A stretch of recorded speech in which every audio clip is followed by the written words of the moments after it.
All right. How's it going? Hello, everybody. Okay. All right. There we go. Okay. I had to turn that off before I had the feedback. And how is everybody doing? Let me pop this chat out. See, that's what I do is I don't upload a video for like 3 weeks and then I have everything in one day. I have the Premiere and then a Hangout. It's just been one of those months. I'm trying to get my schedule back into order. It's rough when you have a real life outside of YouTube. Only I had no other life except YouTube. But such is it.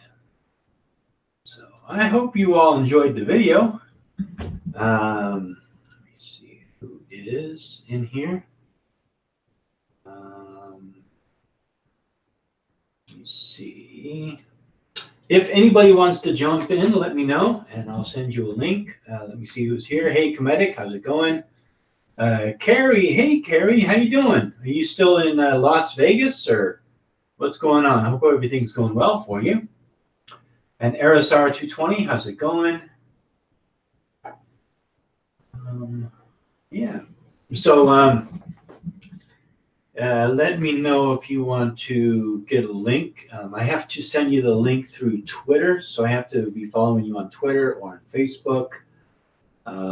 Or if I have your email, then I can send it to you via email. But let's see. So I hope people enjoyed the video that I just uploaded. I had some fun with it, especially towards the end. Sometimes I'll have videos and I'll get inspired to do something, and sometimes I'll do it. And some other times, like, I'll just sit there and go, oh shit, wait a second. If I include that, it's going to delay it another, possibly day or two. So, and then sometimes some things I put into videos that just like, it was just too much. I was just like, oh fuck. I just gave myself a shit ton of work. And after a couple of hours, it's like, okay, no, fuck this. This is, delete.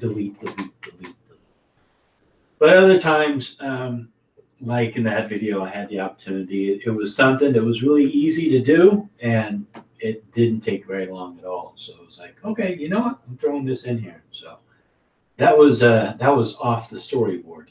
Say, let's see.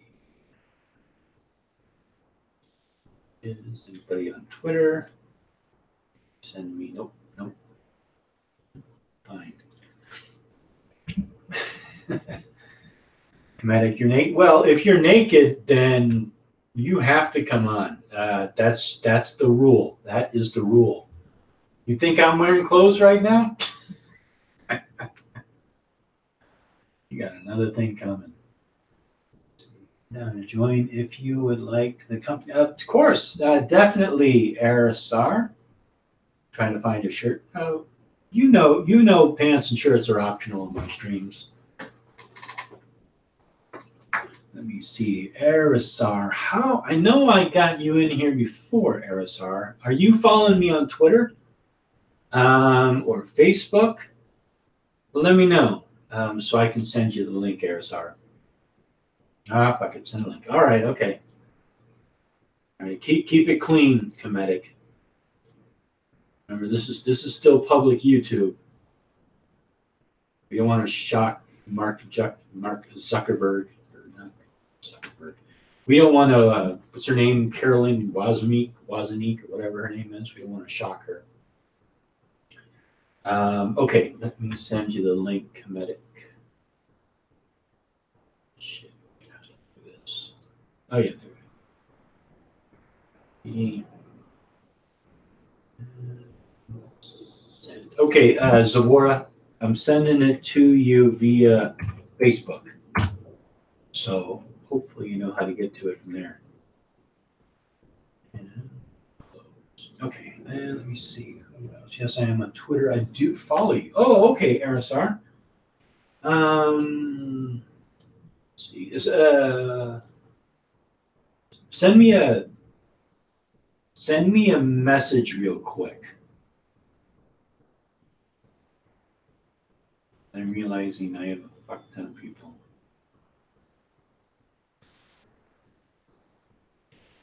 Yeah, send me a link. Not a link, excuse me. Send me a message on Twitter, Arisar. I'll get you in here. No one needs to see me naked. Yes, that is true, Comedic. No one needs to see anyone naked. And it's amazing that some people volunteer to see other people naked. Let's see.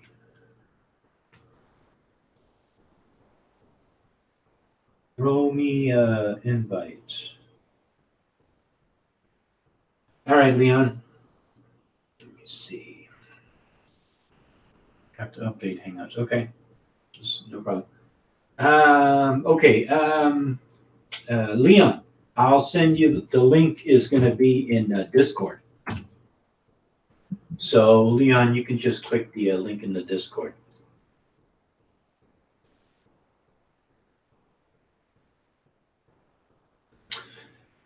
Cool. So, we'll get some people in here. Just sent you a DM. Okay. You sent me a DM on Twitter. Let me see. Refresh the page. There we go. Oh, okay. Oh, okay, cool. Yeah, I'll send you the link. Definitely. There you go. Cool. All right.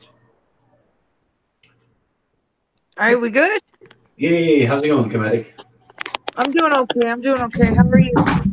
I'm doing all right. Finally put a video out. Yeah, dude, I feel you there. Hello. Hey, how's it going, Arisar? I'm doing good. Sounds like you guys can hear me okay. Yeah, I can hear you good. Yeah, Awesome, we're good. Awesome. Yep, I can hear you good.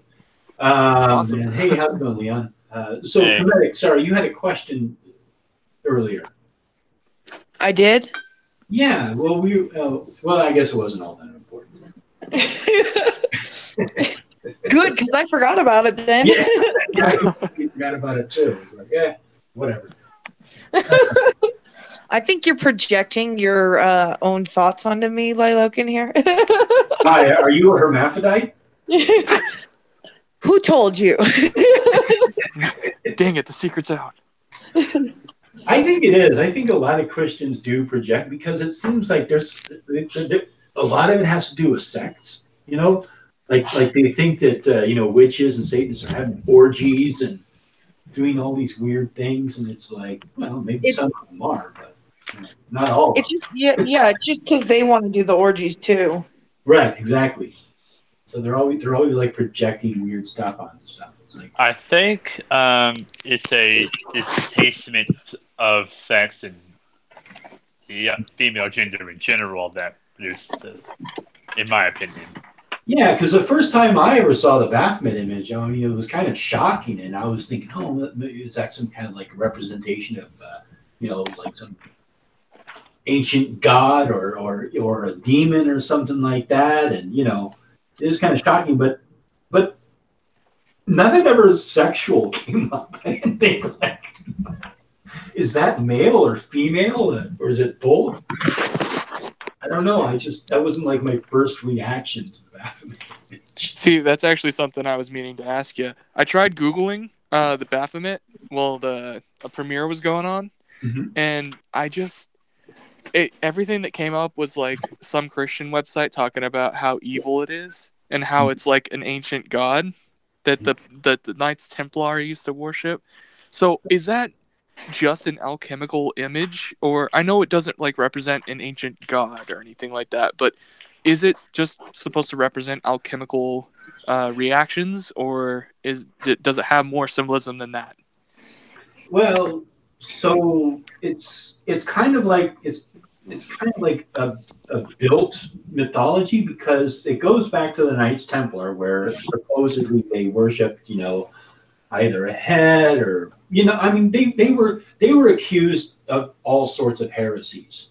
They were Right. accused of sodomy with each other. They were accused of urinating on the cross, spitting on the cross, worshiping some kind of a devil or a head or whatever it was.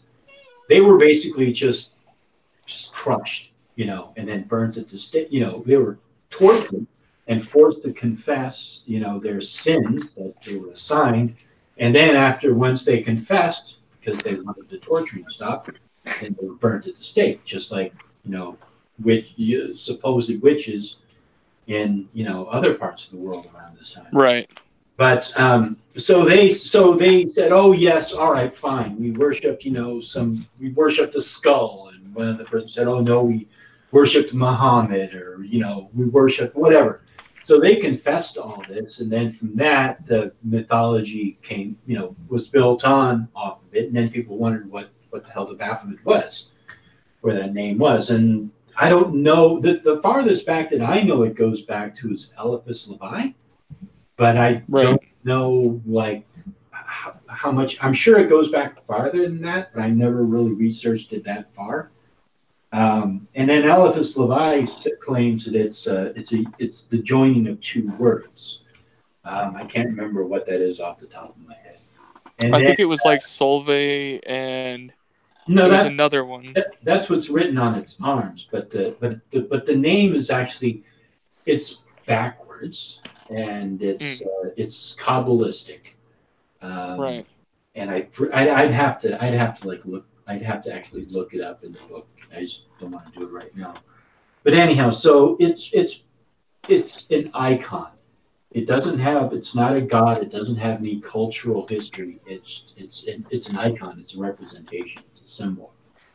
But it's become so popular in culture. And people really like it, and So, well, does that have to do, do you think, with either Hollywood or the Church of Satan, or a combination of the two, or?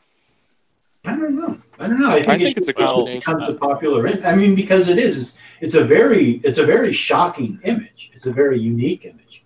Well, I'm sorry to interrupt, but this is again my Celtic. This is what I've been told and taught.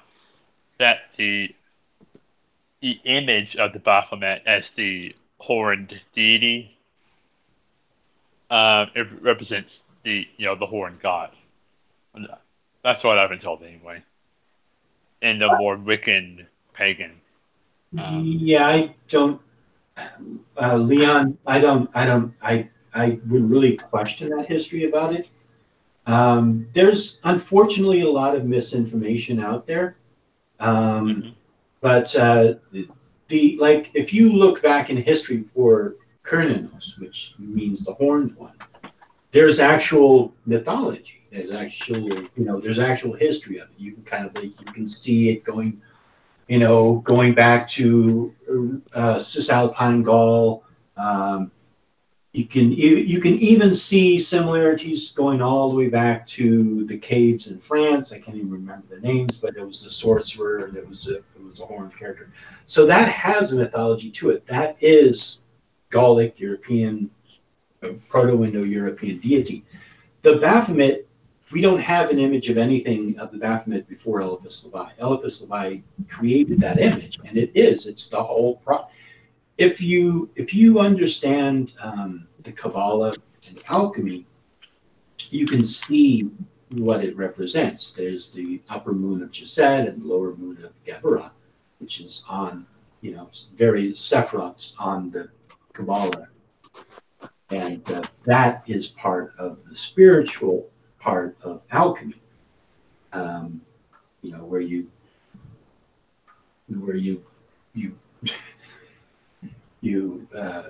transform and change, work on various parts of yourself and go through, dissolve and coagulate, which is what those arms represent on the Baphomets. And then the Baphomet has, it has all kinds of symbolism and imagery in it. So, in my opinion, it's an icon. I wouldn't call it an actual deity. It doesn't mean that it couldn't be given a projection, given a what's the word I'm looking for? It couldn't be symbolism. Huh?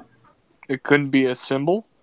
No, it is a symbol. It's already a symbol. What I'm saying, a personality. Yeah, it's kind of like a personality. Like you actually you begin to sort of project onto something. Like you create something, you give it you through animism. You kind of give it life, so it kind of creates. It becomes an entity. But there's a term. It's escaping me that I'm trying to find. It's basically we're turning it into a deity because of the way that we associate with the imagery. Right, exactly. Yeah. So it's kind of like, like if you have enough people that believe an image is a deity, then it's sort of, it becomes a deity, if that makes sense. That's egregores. Thank you. Exactly. Egregore. That's what I was saying. So yeah, if you have enough people who believe that an image is a deity, then it's sort of like an egregore. Yes. Yeah, I wasn't sure if that's what you were getting at. I was like, is he talking about egregores here and tulpas and servitors? Because that's like 100% like what I believe is that you get enough people worshiping an icon or an image or an idea, and it becomes their god. Right. And so, like, we created God. God didn't create us. Those are my beliefs. So yeah. So it doesn't mean that suddenly the Baphomet becomes a deity, but it's just that like enough people worship it as a deity, then it sort of becomes a deity in a sense. So, like on the flip side, you get enough Christians saying that it's a deity. Does it then become a deity, or no? Because no one's worshiping it. I mean, in their mind, it becomes real. Yeah. Yeah. I mean, I'm not saying that if you believe in something, suddenly it becomes, I'm getting into semantics here. But I mean, you all know that I'm atheist, so I do not believe in actual deities. I don't believe in beings like that. So I'm sort of when I'm talking about a deity, it's kind of like a metaphorical way of looking at that. So it's like they project it becomes kind of a deity, but it's not an actual deity. I don't know. I'm not explaining myself very well. But enough people kind of like if they think the Baphomet is a deity, it sort of becomes one. I guess is the best way to describe it. But there's actually no history to it. There's no mythology. There's no cultural heritage. There's no cultural real heritage to the Baphomet, but there actually is. So it's kind of hypocritical, but because even just the way that the story came about of the Baphomet is sort of a creation story. Right. It's actually funny you bring that up because that's an actual thing I studied when I was studying anthropology. Is language, for example, is created by people as languages evolve. There's words that we have now that we didn't speak back then, and vice versa. There's words that we spoke back then that we don't speak now. It's the same thing with religions. Religion can influence people, but people can inevitably create the religion. But given enough time, the meanings can change. Like, for example, one of the videos I was watching from you earlier, a gal talking about Halloween, and it's like from the 80s or 90s. It was one of your bullshit videos. Mm. And the gal was talking about all these symbolisms of the evil god Samhain. And it's like, enough people believe that, and that becomes the tradition. But when you look back at it, things were pretty benign regarding Halloween. That had really no actual symbolism of something evil. It was just meant to honor, the saints. But then you go far enough back, and then you have, the more paganistic sides of it, and it gets all confused. Just because it happens to fall on the same day, the culture behind it, it just... I feel like I'm getting on a tangent here, but... Yeah, but Catholics are evil. Didn't you know that Catholics are evil? Of course, they're not real Christians. They're not real Christians. Exactly. Yeah. You start getting into their camp, and it's like all of a sudden, all of the Christians are not Christian enough. They're the only true Christians. But no, I agree with you, Arisar, and especially Halloween and Samhain. It's kind of weird because there is definitely similarities. There's definitely Samhain has influence, especially American Halloween. Oh, for sure. Definitely influenced European Halloween traditions. Right. But yeah, you're right. Yeah, All Hallows Eve goes back to the Catholic Church, and then that was All Saints Day, and that was Rome even moved that from I think sometime in May to November the 1st. Right. And then the people who were still sort of celebrating the old folk ways, they incorporated their traditions into it. So, yeah. But yeah, I know. I think you're talking about the one with Patriciano. It was something like that. You kept making fun of her name and changing it every time you said Oh, it. yeah. It was her, yeah. Yeah, because I had such a hard time pronouncing her name. Yeah, That's not exactly a common name. It's not exactly a common name at all. Yeah. What was this? Something Matricia. Yeah, but I know exactly who it was because I was having hard. Oh no, I know who you're thinking of. Okay. It was the video response that I did to Carol Cornacci. Yeah, Carol Cornacci. Yes, and I kept calling her like Corn Snatchy and Cornucopia. That was epic. Yeah, that was a fun video. I could tell you were having a lot of fun with it. Yeah. You know what? I was actually kind of getting worried because, after the last video you did, it was kind of like the random kind of hangout with a dude having like a debate. Mm-hmm. That guy got real heated, to say the least. Mm-hmm. It felt like there was a lot of heated debate in that. I thought for a second there that you were just taking a break because it probably burned you out a little bit. Oh, that no. I mean, to be fair, I was being a dick. I was definitely being very aggressive during that. That's not usually how I like to enter into debates, and that was now that I reflect upon it, it probably wasn't the best way to go about doing that. But yeah, it did get a little heated. But. Yeah, but I mean, to be fair to you, the guy basically was just making a bunch of accusations, had no evidence, refused to provide evidence despite multiple attempts to obtain it from him. So, I mean, like, I personally would have gotten a lot frustrated a lot sooner. So, I mean, like, I thought you handled it pretty well. I mean, like, in the beginning, you're like, okay, do you believe in this? Do you believe in this? Do you believe in this?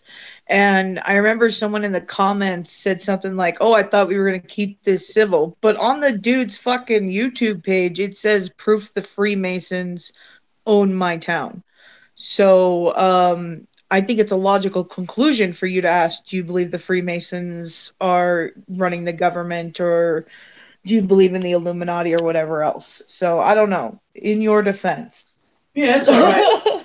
Yeah, it was just I started out on aggressive and then just kind of stayed that way. So that's all right. No, I understand what you're saying, but yeah.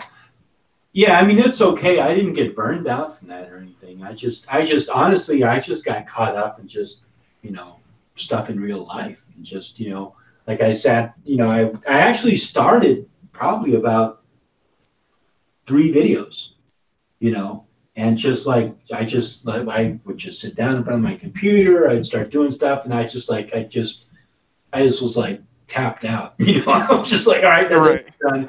I gotta do something else. And sometimes that's just what you have to do. You're just like, okay, the well is dry, and so you got to go back and just wait for that well to fill back up a little bit, you know? Right. Well, I mean, with a YouTube channel, I mean, I wouldn't know since I don't have one where I'm posting videos, but I can imagine that, you know, if you get burned out, you still have real life outside of the YouTube channel Right. that you gotta, you know, have some time and effort into and get money and things like that. Yeah. So yeah, I mean, it's really I get easy that. on YouTube. Like, you know, if I'm done with social media or YouTube or whatever, comments, anything, I just turn it on. You know what I mean? I don't Right. have to engage it. So it's you know, in real life you can't escape stuff like that. Like, you know, something's going on at work, you got to deal with it. You know, something's going on with, you know, whatever, you got to deal with it. You know, you don't have a choice. Here on YouTube, I have the choice. I don't want to deal with anybody. I don't deal with them. I want to block them. I block them. I don't want to. If I don't want to engage, I don't have to. You know. Right. So for me, it's actually easier to deal with the world on YouTube. But it's just like time, like that. One of these days, I'll do a video, just kind of like showing people the process of it, because it took me about 3 days to put that video together. Mm-hmm. Well, actually, yeah, let's say 4 days, because there was one day where I recorded just the audio. Yeah. But it's just it just takes time, you know, and it's just, you know, you have to sit there and, like, you know, sometimes you have to do tedious things over and over again, and it's just like, you know, it can. That's the part that gets me. Like, the creative process I love, but then once you have the creative process, then you have the actual stuff you have to do in the actual work, and that's where it's like, you know, Right. easy to get distracted by something else, you know. Yeah, it's one thing to set up the plan, it's another to follow it.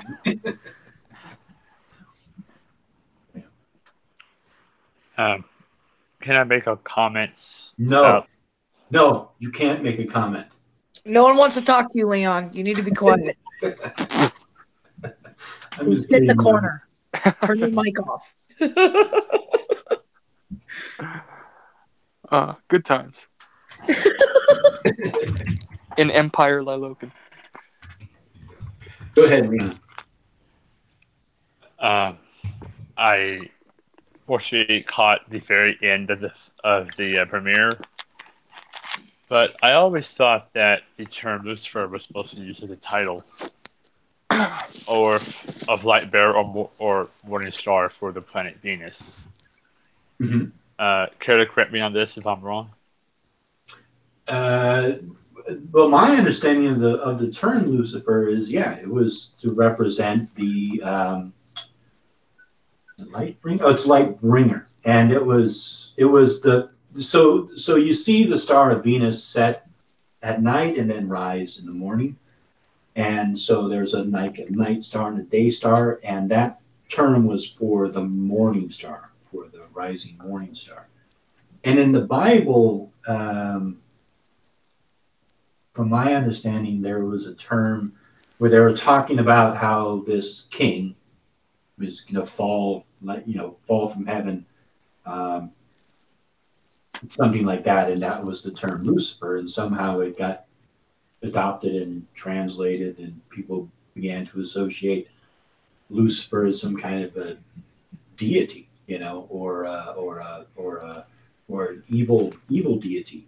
Because I do know that also a lot of people like Luciferians, some Luciferians, I should correct myself, maybe not all Luciferians, because I haven't talked to every single fucking one of them, but well, you got to be careful nowadays online. You know, you easily piss off some people, you know. The one dude in the back, hey, wait a minute. Not Luciferians. It could be some that don't. But anyhow, most of them see Lucifer as, yeah, the light bringer, the one who brings knowledge, like a Prometheus character, you know. So that's kind of like how they see it. And I think that's a popular mythology around the name Lucifer. But I don't know if that answers your question or not, Leon. I know it's supposed to represent, I believe it was a Babylonian or Sumerian king. I think it was Nebuchadnezzar. Mm. I believe that's I believe what I've been told by and this with a grain of salt, what you will, that it's supposed to represent. It's supposed to be a political smear piece of the king. Mm-hmm. It's like, oh, how you've fallen, star of the morning, son of the dawn. Yeah. So Yeah. Yeah, that sounds familiar because I think I even included that in one of my videos. That clip you're talking about.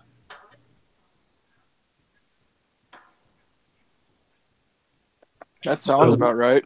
Yeah, I don't remember exactly the king, which king it was, but it might have been Nebuchadnezzar. Could be.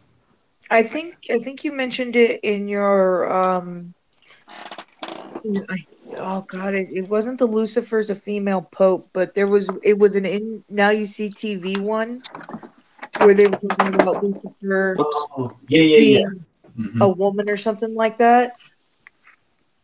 Yeah, because I did another one. I did a video on a blog that somebody wrote about Lucifer, which was really good. And there's been a couple of videos. There was another one that I did too, and I think that's the one you're talking about. Yeah, I think so. Yeah. So yeah, that sounds about right, Leon. Yeah. Let's see. Well, Animus is saying Lucifer equals Venus, the imperial star, except where it directly meant the goddess Venus outside of Greco-Roman myths. Venus was considered royal and male in Middle Eastern philosophy. Oh, interesting. Know that.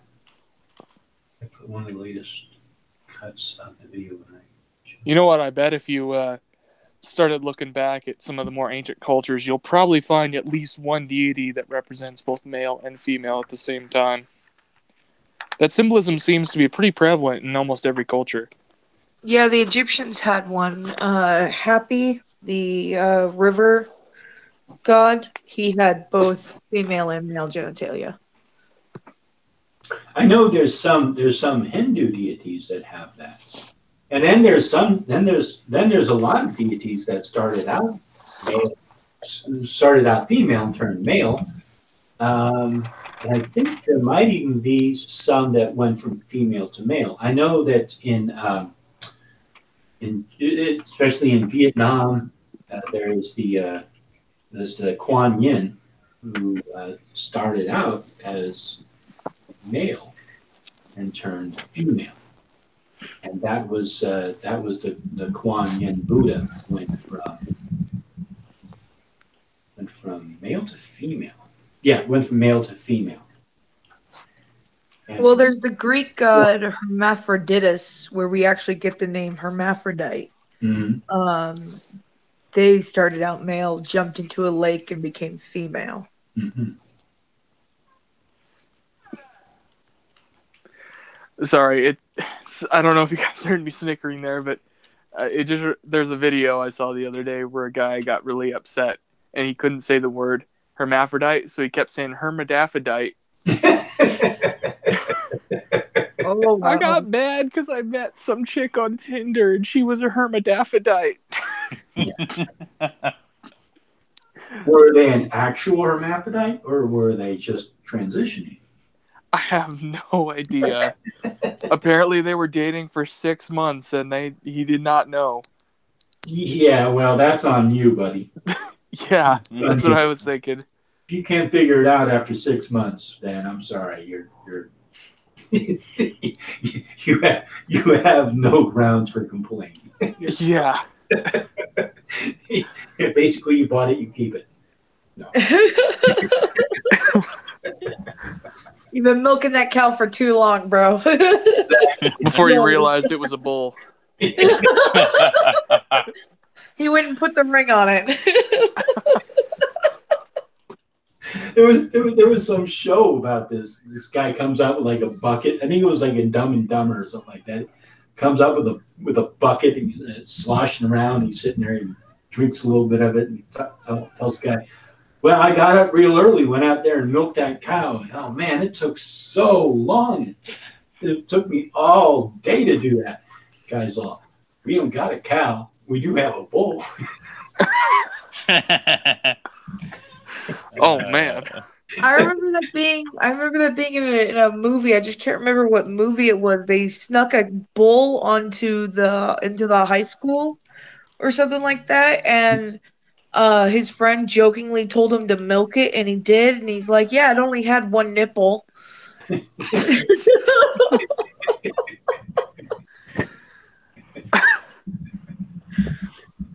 I'm so glad we're not monetized. YouTube. No, I've given up. I've given up on monetization on YouTube. It is so random. There was okay. So you know that I did that interview with that guy. The system is down. About he believes that that we never went to the moon. Oh Yeah. yeah. So there were two sections, right? One was broken from the other one because the stream got interrupted and I started up a new one. So the very first one I started was not monetized. The other one, the second one that we did, was monetized. So it's the same video. We're talking about the same stuff, but one was monetized and the other one wasn't monetized. It's like I don't understand. I like sometimes in my videos I'll bleep out cuss words. That doesn't make a difference. It doesn't make a difference. So it's like it is, to the best of my knowledge, it is 100% random what happens when I upload a video, if it's monetized or not monetized. Oh sure, they're finding that out all the time. In Yeah. fact, they just had a big issue crop up with channels involving like little children. Some big They channels started are getting censoring them. I Yeah. remember. Some big channels are getting like demonetized, and then they make a big deal about it, and then they get remonetized. But then when the little guy does the same thing and goes, "Hey YouTube, you demonetized me for no reason," YouTube's like, "Sorry, fam, you're done." Yeah, no, that's actually, there's a lot of channels saying that they're like the monetization is broken because they'll even try to tell you like you have to test it, you have to upload a 100% original content of like say just your dog, no nothing, just your dog, no music, no graphics, no nothing to see if it gets monetized or not. Because there's just the algorithm or whatever is just it's fucking broken. But the thing that's happening with like channels directed at little kids and family friendly and stuff like that, their comment sections are being completely turned off. They are not allowed to comment, and they say it's to protect children so that predators do not go and attack and try to meet children on these channels. But I don't know.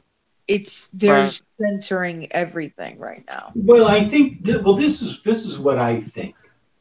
I think that YouTube has good intentions. I think that their intent is to do this, but I think that I know they're going about it using bots. They're not hiring people to go through every single fucking video on YouTube manually. They're not doing that. They're sending bots out to flag and do certain things with certain videos based upon their algorithm that they programmed into these bots. And only if you bring it to their attention and you are a big channel, like you're over, like you have to be over a certain amount of subs, like 100,000 or whatever the number is. I don't know what the number is. But that's the only time you actually get a manual review by somebody. Like if you contact YouTube and say, hey, this video is okay for review, this doesn't have anything in it. It should be okay. Please review it. And they'll manually, they claim to manually review it, but I don't. Yeah, they claim it, but I don't think they actually do. Personally, if they keep this shit up, I may have to go to Pornhub. Go to Pornhub. It's sad because some people are doing it, and they're actually monetized there. So what? I'm gonna have to set up a whole VPN and go into private browsing every time I want to go and watch one of your videos. What's the matter? You can't handle a little dick pounding every once in a while if you want to watch a witchcraft video. No, there's a lot of. You have to rephrase that. You have to say, You don't want to get into phallic worship of.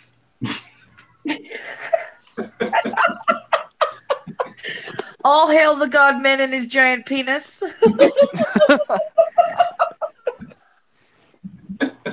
Now I'm demonetized. Thank you. Yeah, all hail that goat thing with the boobs. Yeah, do that. Yeah, do the goat thing with the boobs. Rule It keeps 34 pointing at all exists. the star things. Do it. Is that what Crowley did? The goat thing with the boobs? What did you say, Leon? Rule 34 exists for a reason. Oh yeah. Rule 34, exactly. If it exists, there's a porn version of it. You know. You know there's gotta be a Baphomet. Oh, I'm sure. Oh. That's the first thing I'm gonna look up after I get off the stream. Baphomet porn. I bet you there's probably at least I bet you there's probably at least 2 videos. Man, And they one of already them's gonna got the be don't animated. tread on me. They already got the don't tread on me snake. They're gonna go after Baphomet next. You know, one of those is gonna be animated. Yeah, right. And one of them will be an anime.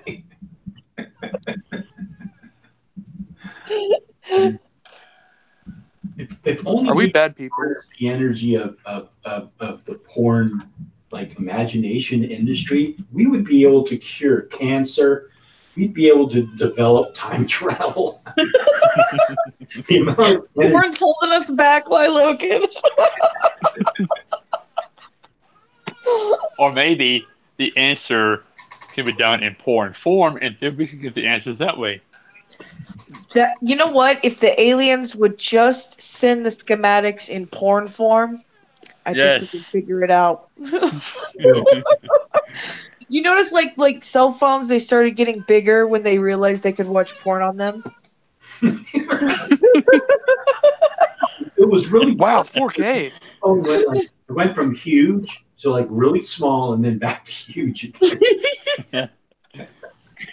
Like, for example, before I got my laptop, which I'm in the process of getting a new PC, because this one's about to, well, it's dead. Anyway, I was using tablets. Mm-hmm. Don't use tablets. Anyway.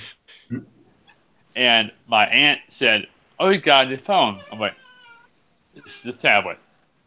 Hmm. I don't know why you thought it was a phone. Maybe because the Note 8 is also a phone and it's the size of a fucking tablet. Oh my Yeah, God. it's like a small tablet or something. Well, that's gonna be awkward to call me. Yeah, it's not Dude, a phone. It's an entertainment device that happens to make phone calls. To be fair, most smartphones nowadays are entertainment devices. Mm. So. Yeah, but mine still looks like a phone. Do you do much surfing on your phone? Oh, all the time. Mm. In fact, until I get my laptop, this is pretty much my PC. Mm. And I don't know why my battery is dying constantly. Yeah, because I mean, I can like Facebook and Twitter, I can do on my phone, but and yeah, I can watch YouTube on it too. But just like general surfing on my phone, it's fucking annoying. I mean, it's actually easier to use my computer, but I have used my phone to go onto YouTube. Well, I mean, to be fair, I mean, a lot of websites aren't like coded for mobile use, so yeah, I get it. It's real annoying. like for YouTube, I use my Xbox One and my TV for YouTube and Netflix, stuff like that. But I mean, I listen to videos and stuff like that. It's on my phone. But yeah, holding it up in front of your face, it's like, okay, let's watch a video. My hand's cramping. Yeah. Yeah, I get that. I'm more getting that with reading books right now, actually. Funny enough, I went to Barnes & Noble. I got paid on Friday, so I was going to Barnes & Noble, looking at the new pagan books, see what's up. And they have, like, the Christian book section right behind the pagan book section. And I ran into a very awkward situation. Now, I don't know why, but I get the sudden urge to. I'm not Oh, in the no. pagan book section. I'm in like the comic books, looking at this new Star Wars stuff. I'm a nerd. Okay, so I'm sitting there looking at Darth Vader comics, and all of a sudden I get this random urge. You know what? I'm gonna look at the pagan books. I know I already just got a pagan book, so I have no reason to go back there. But I decide I'm gonna go walk back there. So I walk back there, and there is 4 people in the aisle, in this tiny aisle. So I know something's going down. I walk over and I start acting like I'm looking at random books. I just kind of eavesdrop like the random awkward person I am. And sure enough, it's like a 14, 15-year-old girl, and she's sitting on the ground looking at the tarot cards. And I guess it's like her aunt and like a cousin are standing behind her, and she's sitting there looking at all these books, and they look awkward and like red-faced. They're like trying real hard not to make eye contact with other people. I could just tell these people do not like being where they are. So I'm just sitting there kind of looking at some random like Raven Silverwolf book, and I can hear her talking with her aunt saying, "Hey, I really like the look of these tarot cards." And she's just flipping through them and stuff, and the aunt's like, I don't know, that probably, I mean, I didn't get raised around this stuff, I don't know. And sure enough, she just kind of like spills it, how she grew up not being like she grew up in a Catholic household, so all this stuff feels wrong to her. And she's like, do you even understand what all this stuff is? She's like, yeah, I read a book on it, I know what it is. And it was just a real awkward conversation. I'm just sitting there watching them, and oh, it was beautiful. I had to stop by and see what was up.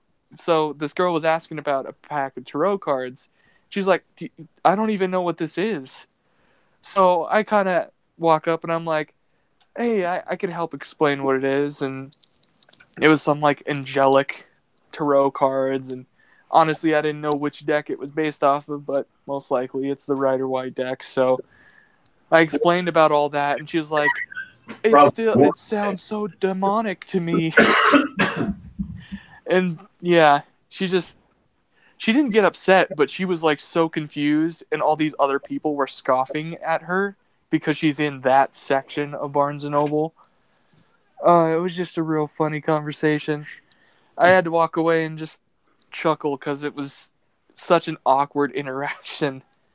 And then there was another person that was kind of the same boat. Yeah, well, I miss my local Barnes and Nobles. I miss bookstores. Yeah, it's nice to just sit down with a book and relax. Yeah. Why is it? No, go ahead. Go ahead, man. Go ahead. I talk a lot. Why is it that in my local Books A Million and in Barnes & Noble, the Christian is like right next or just pushed up against the occult pagan books? I've always wondered. They're religious. They're both religious. Yeah, because usually they have like this section, like they'll have spiritual or religious or something. There was like a New Age section, and but yeah, they usually put those all in the same place because, I mean, Christianity and witchcraft, they always like butt heads, or not really butt. I mean, people always assume they butt heads, or it's this, there's some kind of an opposites. It's not. It's just another form of belief. It's just a different belief. It's just like any other belief you have in the entire world. I don't know why Christians decide to focus on witchcraft and Satanism. I mean, I do actually understand it because of their mythology and the history of Christianity. I mean, that's the whole reason why we have Satanism. But for the witchcraft and the occult part, there's so much more similarities and so much shared. I mean, pagans and Christians have actually lived beside each other for thousands of years. It's one of the reasons why our holidays are so similar. There's nothing. There's nothing. It's just so bizarre. It's just so bizarre to me. I don't know why they are so opposed to it. And I don't even think all Christians are. I think that it's just a section, and the fundamentalists type Christians who are really opposed to it. Usually the ones that their entire belief of God or whatever is contingent upon, also assuming that evil is in the world, and any, the slightest mistake they make or however they trip up and they're going to be spending eternity in hell. I mean, I couldn't imagine living that way, but that's the way they want to live. So whatever. But yeah, I've never understood why there's so much, I don't know, tension or friction between the two, those two religions in particular. You don't see that with like Buddhism and Christianity, or some of the other religions out there in Christianity. They seem to get along a lot better. Right. Well, interestingly enough, I have a lot of family members who actually are, very Christian, and they're very of the church. And I have like a great uncle who actually owns a like global church. And one of the things that he deals with a lot is going over to India and doing converts and things like that, setting those up, all the missionary stuff. And I got to pretty interesting, to say the least. Being from an outsider point of view and just listening in, there's a lot of stuff that comes out. Like, you unpack a lot, especially when it comes to the differences of religion. And, I don't blame anybody. It's just a lot of misunderstanding. But, like, one of the conversations I heard was something about Buddhists being, like, real peaceful, and how that's actually a lie because they actually learn self-defense. So, of course, they're going to be a liar because peaceful people don't need to learn combat, but I don't know. Well, yeah, but I mean, we have this, you can develop a concept like, you could see like, what was it? The Tibetan Buddhists were, supposedly really, peaceful people and real nice and all this. And that's a projection that we put on to other cultures. There's, right. People who are into Buddhism are, they're doing stuff that they shouldn't be doing. It's probably against their religion. They're probably assholes. They're probably not completely peaceful. They're probably doing the fights. That's very true. I know a Buddhist who is an alcoholic and a drug addict. Yeah. Yeah. And I'm definitely not saying I don't understand. I just thought it was interesting to listen to like an actual preacher talk about their beliefs and like how they feel about other religions. It's just one of those, it's like the classic Thanksgiving table. Like, you say the wrong thing and then everybody's all upset and you're just like, well, shit, I'm stuck. Mm-hmm. So I just keep to myself usually. And I definitely don't wear my necklace around them. I have a pentacle necklace that I like to fidget with. It's one that kind of spins around. Yeah, and that's what kind of that's what kind of puts a little more emotion into my videos when I'm doing responses to these people, is that you have the right to wear whatever the fuck you want. If you want to walk down the street with the 6-inch upside down pentagram around your neck, you have that right. Mm-hmm. You have the right to do that. If you want to walk down the street wearing a foot long iron cross, you have that right. And nobody should feel intimidated, or nobody should feel insecure, or nobody should feel like they don't have the right to wear whatever they want in America. That's not the America that I want to live in. Yeah, I agree with that. For the reason we have the First Amendment. The First Amendment, the very first one, protects our religious freedom and our right to free speech. The government can't make one of the religions over the other, and we, essentially, the people, are the government. I think that's where a lot of people completely miss the entire point of the U.S. Constitution. But anyhow, so we as a people have to be more accepting, and it's just the way it is. So anytime I run into bigots like that, that's usually how I treat it. It's just like, right. Tough Right. luck. This is America. You don't like my religion? Tough shit. We got a constitution. I'm going to wear whatever the fuck I want to wear. If you don't like it, Exactly. it's your problem. And you know what's the most common argument I hear against that? Well, that's not really what they meant. How? What? Breathe there. Oh, Well, I don't give a fuck what they meant. This is what they wrote. This is what they left. yeah, Okay. exactly. Now you Exactly. can't have the argument like they try to do with the Second Amendment. Is they try to pick it apart and cut it in half and splice it and reinterpret it and get lawyers to finagle the language, and that's the dangerous part. That's the part that I don't like. But it's if you look at the way that the Constitution is and the rights that it gives the people, it's pretty self-explanatory. What our forefathers, what they wanted to do with this country. They wanted to create a country where it was governed by the people, for the people. Anyhow, blah, blah, blah, blah, blah. Getting off on political stuff. Well, it's no different than what the Christians do with the Bible. It's like, oh, well, that's not what the Bible meant. That's not what Jesus meant. You have to read it with the Holy Spirit to understand. That's no different. So I mean, Right. everybody does. Exactly. Yeah, because you can sit there, you can have two verses that contradict one another, and you can show that to somebody who's arguing for one thing or the other, and they'll just completely ignore the other one. They'll say, "Oh, well, that's just an interpretation," or that's not what they actually meant. And Mhm. but then the other one, the Bible verse that does hold up their point, they'll say, well, that's what God meant. That's how we should interpret it, and it's just like, no, it's just how you're interpreting it. Yeah, exactly. Well, that's why it's very important, like you said, to look at it as a whole and not break it down into parts and try to examine it this way and that way. It is what it is.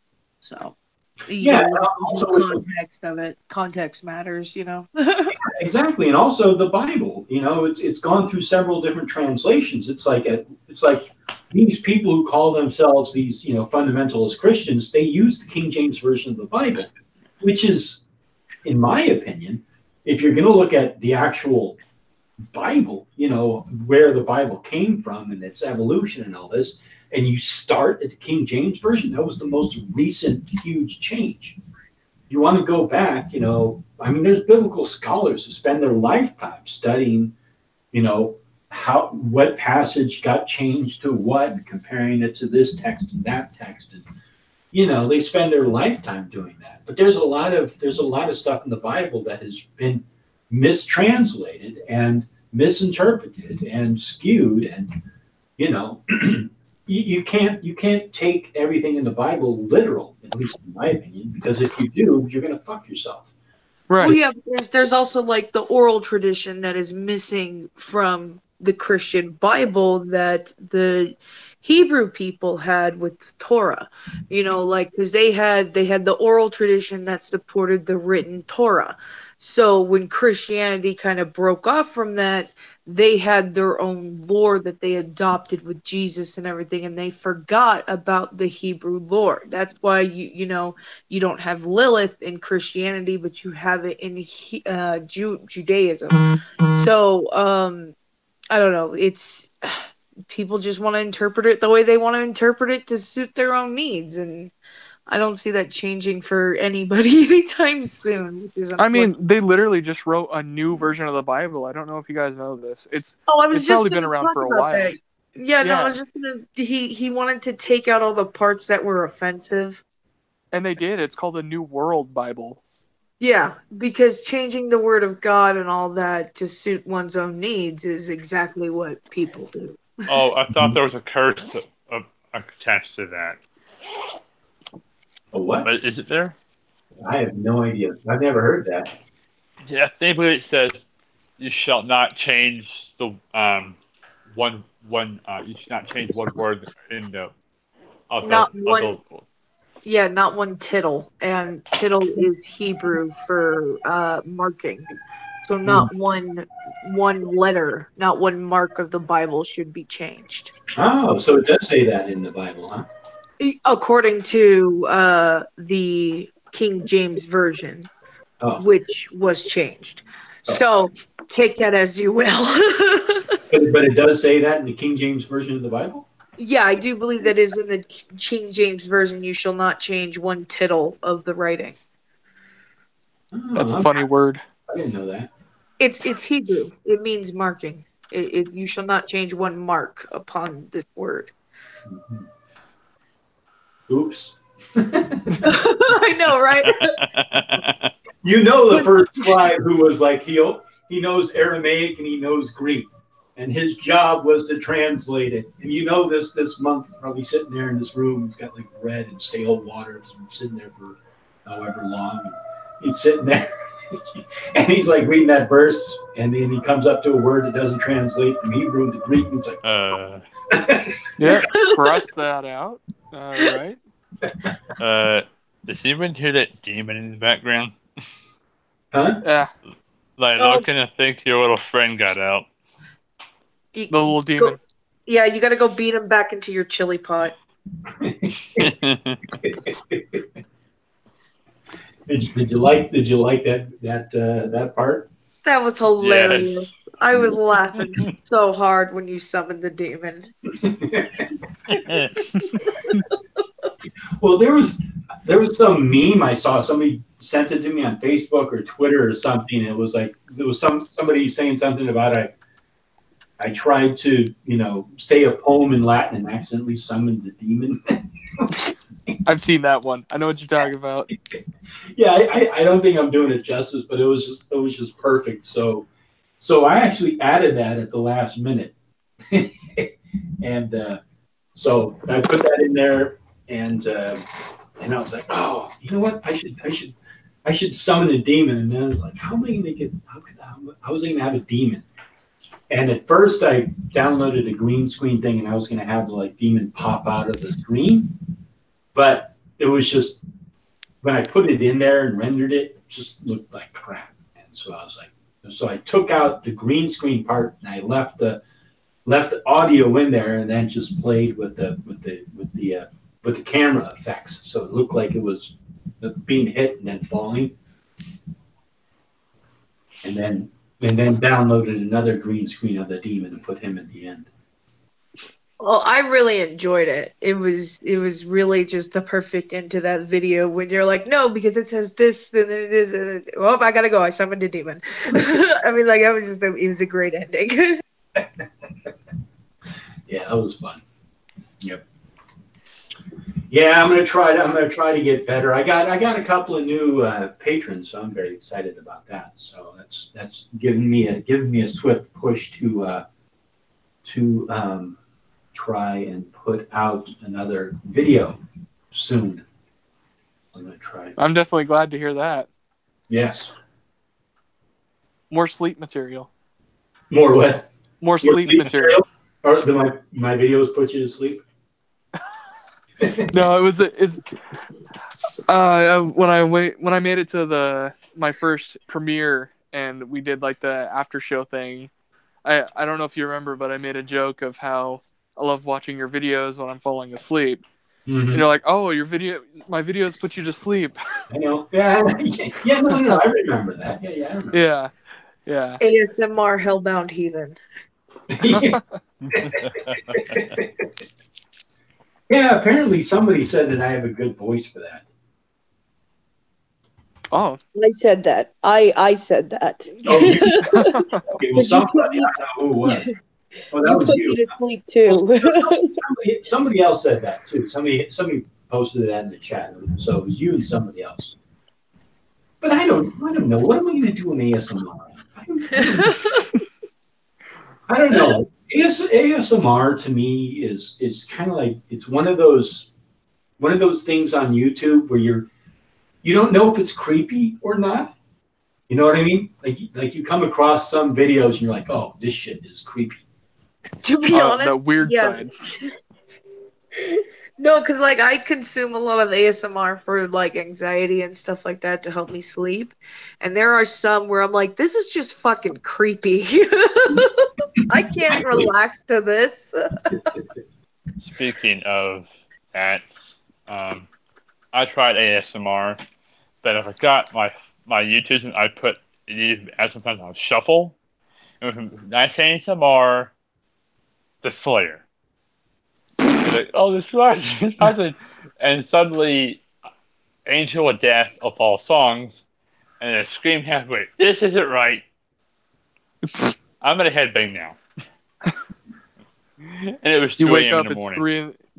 3 in the morning, and Raining Blood is playing. You're like, what happened? How did that happen? To be fair, kind of that as my alarm clock.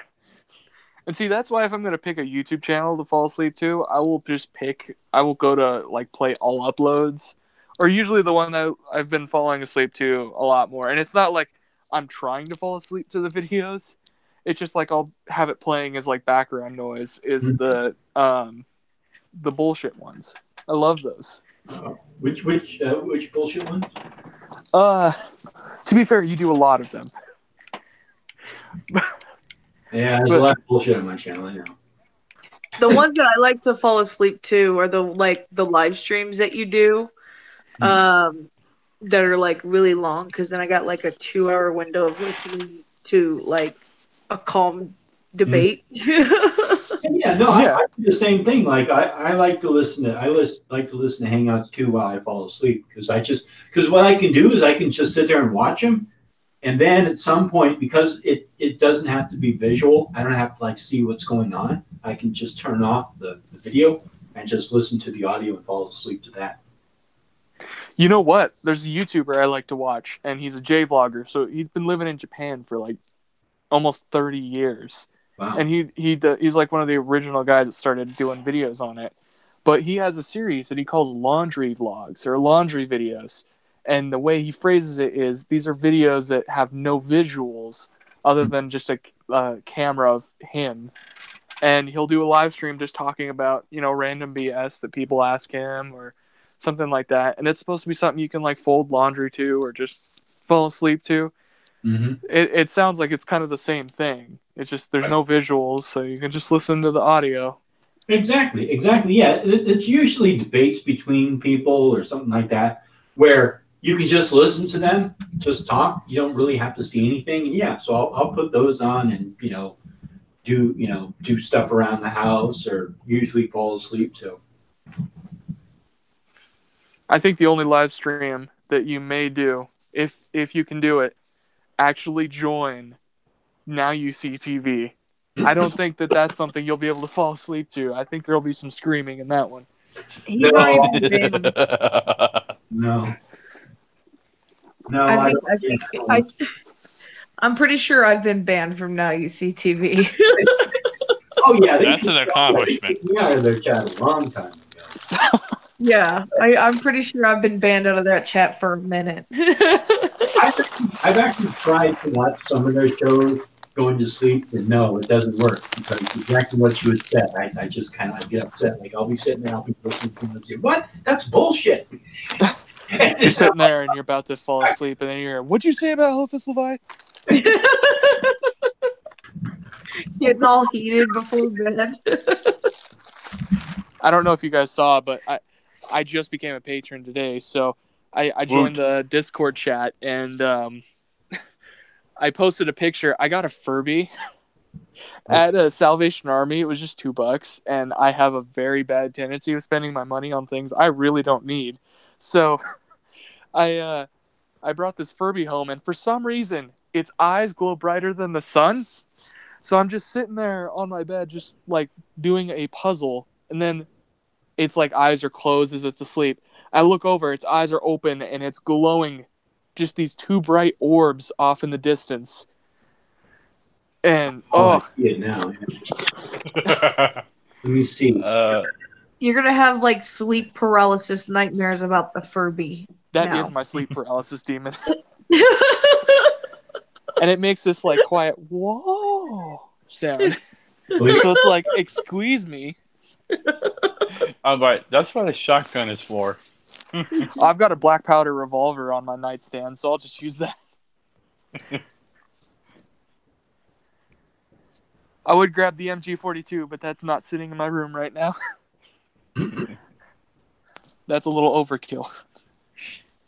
All right. I don't know if can you guys see it? Yeah. Yeah. Look at that little thing. Oh my god. And then let me show you the other one. I sleep, and then I'm woke. Okay. Now. Jesus Christ. Okay. Right? Now. Okay. Now take that image of the Furby with his eyes open, and I don't know if you've ever heard a song by Ghost or Ghost BC. There's an Abstania. At the end of the song is Gregorian chant. Now imagine you wake up to that Furby with his eyes open, and Gregorian chant is playing. Don't tell me you would get a shotgun out and shoot its head off. I've thought about taking it to the range, but I think I'm actually enjoying its company now. It's assimilating you. It is. This is how it starts, boys. The AI is growing. You know what's funny? I actually looked it up. That was a legitimate scare that the U.S. government had, and it got so bad that the government actually banned Furbies for a time back in 1998 when they first came out. I remember that. What? What was Yeah. it? Furbies were not allowed in like the Situation Room because there was a fear that they could be used to spy. They weren't allowed on any government facility, be it a post office or even just a VA office. They were not allowed because they were advertised as they can listen to you, they can learn your language, and when in actuality they can't. They record. Oh, okay. That's the thing. They actually don't. They actually don't. Though, yeah. It's a fake. It's pre-programmed stuff. It was before, like, the cloud, before Like the whole Furby talks to me thing. So they couldn't record things. No. But there was a fear. It's funny because that was banned, and yet now we have Alexa and Google Assistant on our phones. Yeah. Oh yeah. They lied to us at first, but now we can do it. Yeah, well, the whole censorship thing is because it's being completely unchallenged at this point. It's gonna get a lot worse. Oh yeah. If no one makes a big deal about it, then then it's not an issue. Yeah, and that's the way they look at it. Yeah, it's gonna get really bad. And, oh yeah. Yeah, I don't know where I don't know how and when it's gonna end, but it's gonna get really ugly. It's gonna get really ugly soon. There's no doubt about that. I mean, like, this is the beginning of 1984, so it's already here. They're already unpersoning people. They've already designated and made people basically they can't have a bank account. They can't have a Twitter. They can't have Facebook. They can't have a YouTube channel. They can't have a Google account. They can't get a job. They can't use credit cards. They're unpersoned. Actually, exactly. With people in the world who are suffering that right now.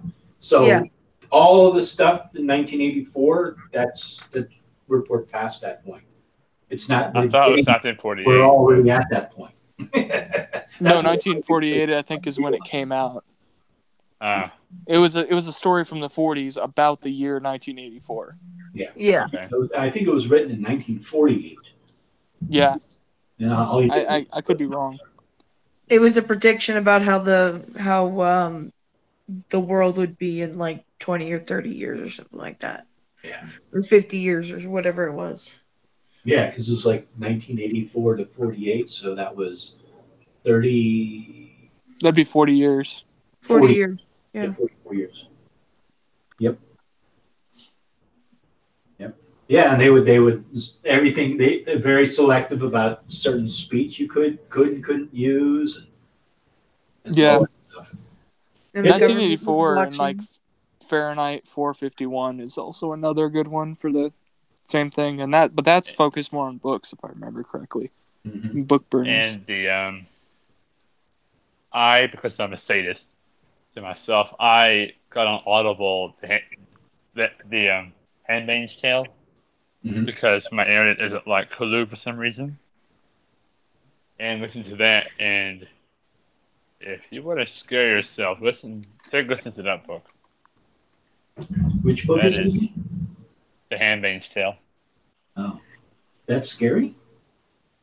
If you take into context of our current situation, and where we could head as if we ever become theocracy, yeah, it is. And what's a theocracy? Is theocracy is a rule by religion? Yes. Or ruled by God? Yeah, I don't think we'll ever get. Well, I don't know if we'll ever get to a theocracy. I mean, we might. We might. I think we. Yeah, I don't think we're headed in that direction. No, this is. We're not. Yeah. No, this is people are voluntary. People are doing this. I mean, they're completely complicit, and completely voluntary, and the people control. The society controls what the society accepts and doesn't accept. So at this point, people are very accepting of it. So. Well, it's a trade-off. People want to feel safe, and in a world that's, it's pretty chaotic, I'd say. A little, you don't know what's going to happen tomorrow kind of feeling. People are going to want to trade security for freedom. Fear does absolutely nothing. Fear is the moment where you have the ability to act or not to act. If you sit in fear, what's the point of sitting in fear? Sitting in fear is stupid. There's absolutely nothing you can do in sitting in fear. You either have to go with fear or go against fear. And that's your choice. You can either face it or you can run from it. Those are your two choices. People are choosing to run from fear. Nobody wants to turn around and face fear. Because I don't care. I could sit here with a fucking dictionary and read off every single word in that dictionary. If something offends you in that dictionary, that's your problem. It's not my problem. If you know what I mean? That's the way that people have to look at these things. There's no point in nobody's going to protect you. The government can't protect you. Nobody's going to protect you. Life is fearful. You don't know what's going to happen when you walk out the door. You might get hit by a bus. You might get shot by somebody. There's no point living in fear of it. Oh yeah, I agree. By the way, you should frame that. You should frame that quote. Words to live by Logan. Which one? Put some epic music behind that. Don't give up. Don't live in fear. Yeah, I mean, if people will tell you, "Oh, I'll protect you," and the government's not protecting you. That's not what they're doing. If anything, they're just trying to. It's like a Band-Aid. It's like a temporary fix. It's like I saw somebody. They're talking about banning assault rifles in New Zealand. Yeah. Okay. Sure. Okay. Good. Problem solved now. We don't. And they just did. Ever happening ever again because they outlawed assault rifles. It's. If anybody thinks that's actually going to solve the problem. You could outlaw every weapon in the world, and eventually someone's going to walk into a facility of another religion or whatever and beat someone to death with a brick. Yeah. Now we're going to have to ban bricks. Right, or drive a car or do whatever, Yeah, exactly. It doesn't fix anything. Yeah, exactly. It doesn't fix anything. Do you know how many people? Oh, I'm sorry. That's all right. Go ahead. I was going to say, do you know how many people actually turned up to turn in their rifles after assault rifles were banned in New Zealand? A lot of people probably. 23 out of 2.1 million. Wow. 2.1 million assault rifles. 23 of them were turned into the government. Yeah. Well, they did the same thing here in San Francisco a long time ago. There was a shooting that happened at a guy was upset with his girlfriend or whatever. There was some kind of a lover spat or something, or he was jealous or whatever. Worked at this office building. It was 101 California, and right after that, Dianne Feinstein, who was the mayor of San Francisco at the time, outlawed handguns in San Francisco. Basically outlawed guns in San Francisco. And so they asked people to turn in their guns, and a lot of people did, but a lot of people didn't. So, Yeah. but yeah, it's such an empty action. It doesn't do anything. I mean, I think there's deeper problems that lead people to do stuff like that, and sometimes there's just fucking psychopaths. Period. Oh yeah. No way. Oh yeah. You can't.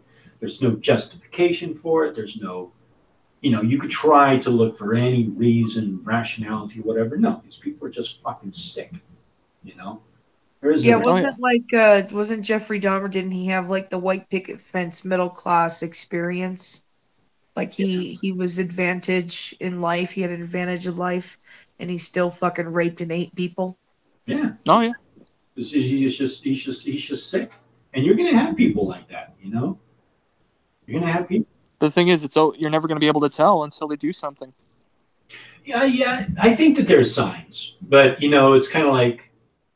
I mean, I think there are signs, but hopefully somebody says something, before it happens. Oh yeah, yeah.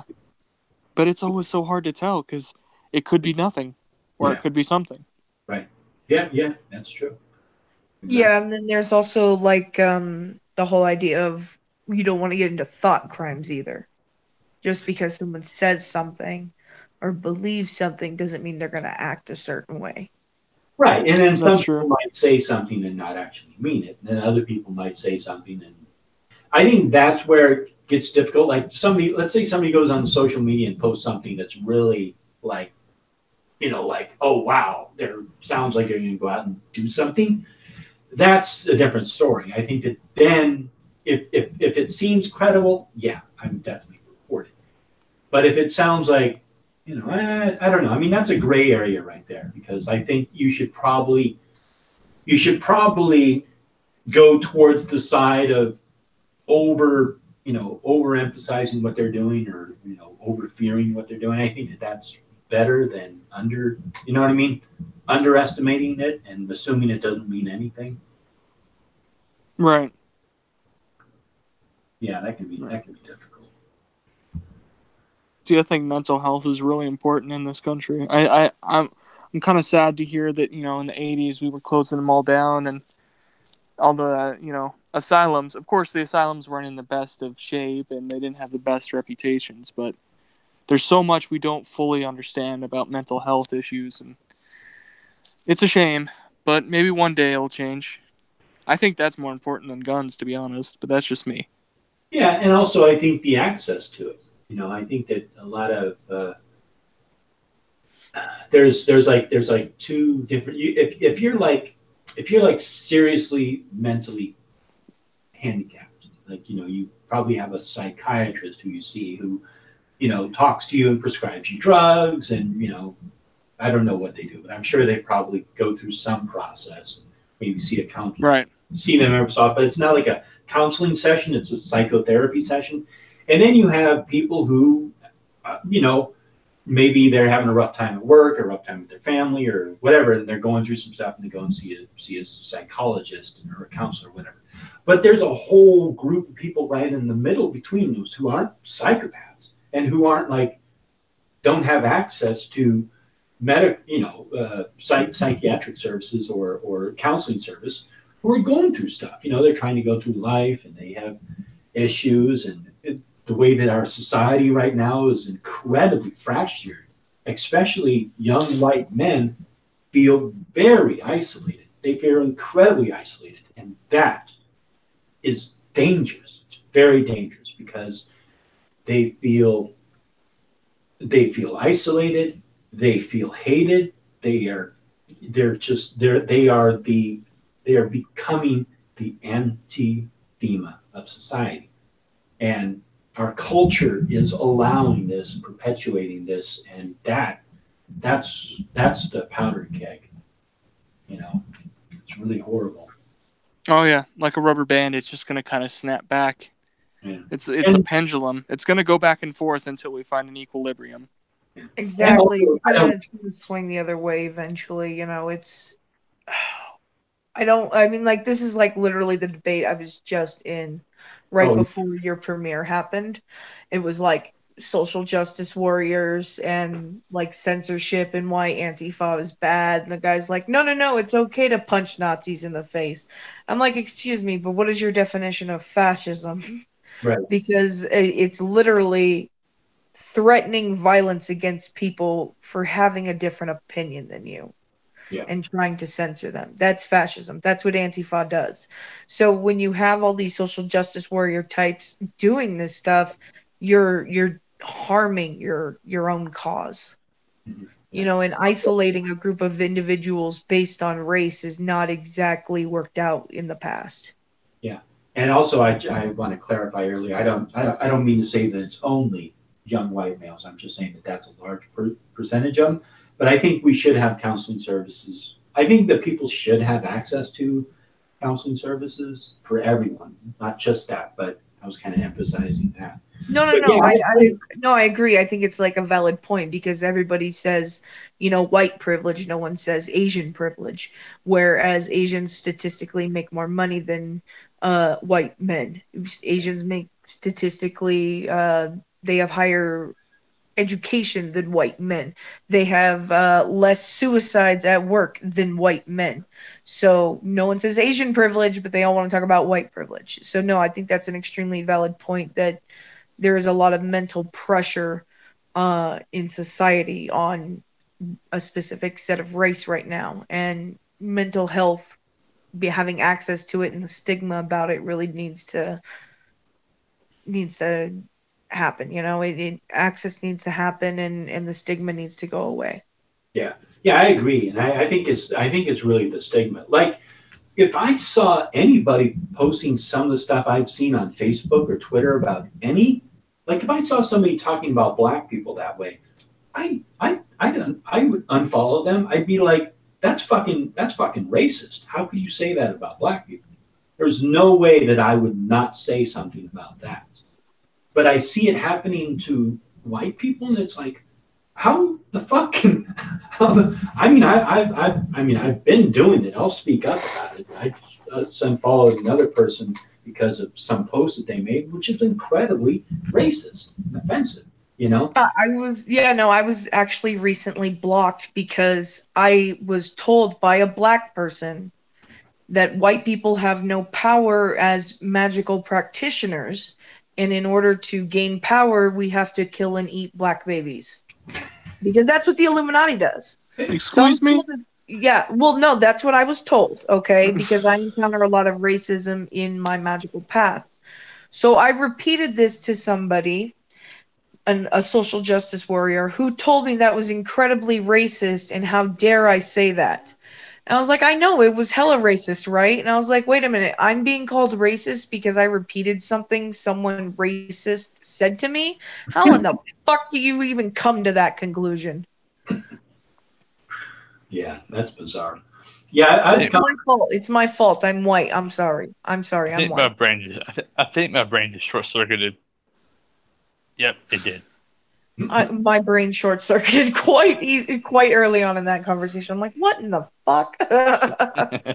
Yeah, because I mean, I'll treat everybody the same, and if I feel like somebody's being unfairly treated, I'll speak up and I'll say something. I'll be like, why are you saying that about this person or that, And like if somebody was to say something about a friend of mine who was female or black or whatever, and they said something like that, something offensive and racist, yeah, I'd say something about it.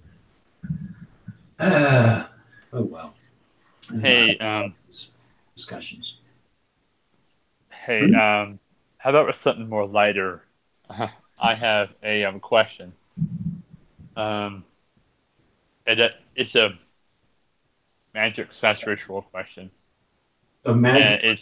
And it's silly, silly. I recently found a new D&D group after months of searching after the last one fell apart. And I just got a new dice set. And I thought, well, it wasn't mine. It was a gift from a friend. And I thought, okay, I know this guy's a good person, but I don't know how he brings his dice. So I decided to do a cleansing charge on them. And a cleansing charge? Well, cleanse some of his energy and I guess it tuned him to mine. I tuned him to mine. Okay. And it was very basic. I used salt water for the cleansing, and I kind of rolled them in my hand, in essence, for the charge. But I wanted something more. And I'm sorry, Leon. What are you cleansing? I'm sorry. What? What are you cleansing? His D&D dice. He had a new group. He met a new group of D&D players. He got dice from a guy, and he cleansed his dice. Oh, okay. I treat it similarly like how I would if I got a tarot deck or a tool. Mm-hmm. But I wanted something more powerful for the charge instead of just using my own hand or something. So how do you use dice in ritual? Oh, if I were to, I would use, since I have multicolored dice, I'll use one of each color: red, clear, so forth, blue, and so forth as the watchtowers. Red for the south, green for the north, so forth. Okay, so you use the color representations for the quarters. Uh-huh. Oh, hold on, Logan. Leon, are you asking us for a more powerful cleansing ritual for your dice? A more powerful charging or blessing. That's the word I use, blessing. Okay, so to imbue them with your own energies? Yes. Sleep with them under your pillow. I was about to say, yeah, just do something with the dice. Have them with you. Because being with you gives you put energy into things as you do them. So having them with you is the best way to put in energy. That, at least in my opinion. Right, but again, because this is for a game D&D, I personally would not imbue it with magical energy, just my own thing here. I understand you cleansing them, but I don't see a need for you to put your own energies into the dice. I mean, you're using it for a game. It's not like you're using these dice for divination. You're not throwing bones or anything like that. You're not using them to represent anything in a ritual setting. You're just playing a game with them. So I personally wouldn't do anything else with them. Just my own opinion. I suppose I could see it as a more good luck charm, as a way to get more luck, but yeah, it seems a bit overkill.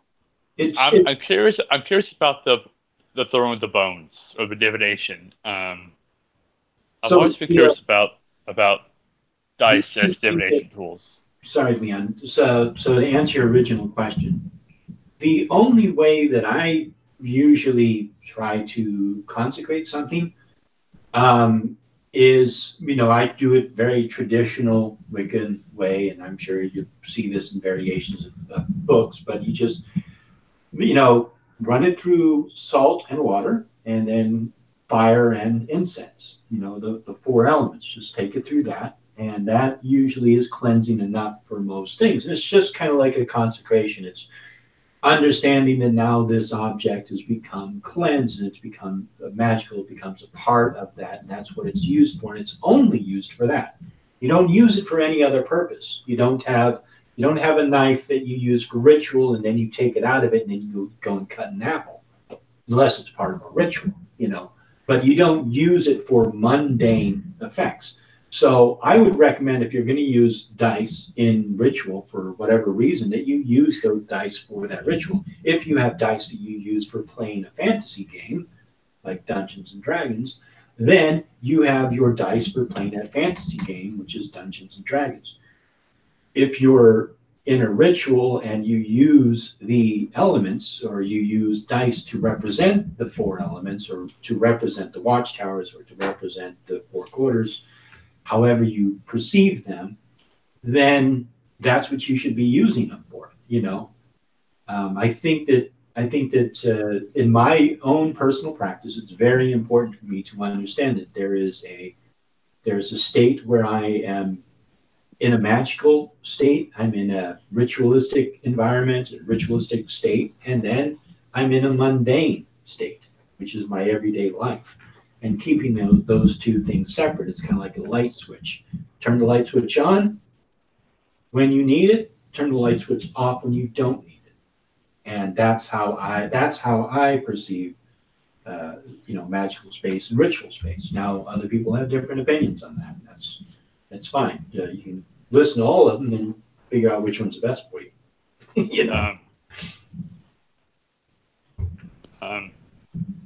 Who was it that told me about the throwing of the bones? I was. Can you describe that real quick? Because I am a tarot user and I am interested in divination.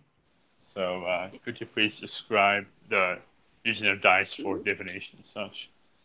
Yeah. Well, the way that the reason I call it bones, because I don't always just use bones, although I do have bones in my bone set, is because I also use like minerals, which could be considered the bones of the earth. If you think about the earth as you would like a human being or something like that, it's much the same way that I approach my magic. If I'm creating a mojo, then I have its bone structure, which would be like the base ingredients, and I have like the sinew and the tissue that contains it, or adds power to it, and then which would be like the lifeblood, and then I have the container, which is like the skin. So bone reading doesn't always just include bones, but it's much the same way that you would see tarot. Each card has a specific meaning behind it, whereas each object you toss has a specific meaning about it. And the way that I read is Sangoma style, which involves ancestor veneration, which kind of works in my own path of Kemetic witchcraft. So that's the style that fits me, although there are several other styles out there.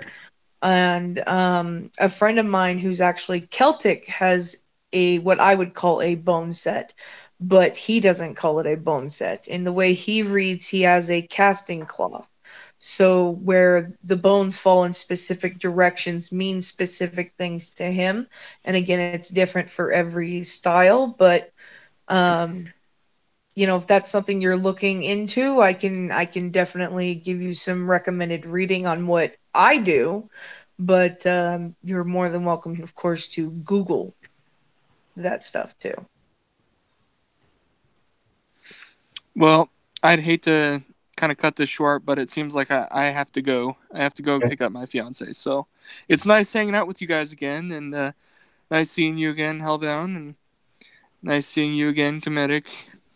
Yeah, you too, dude. Yeah.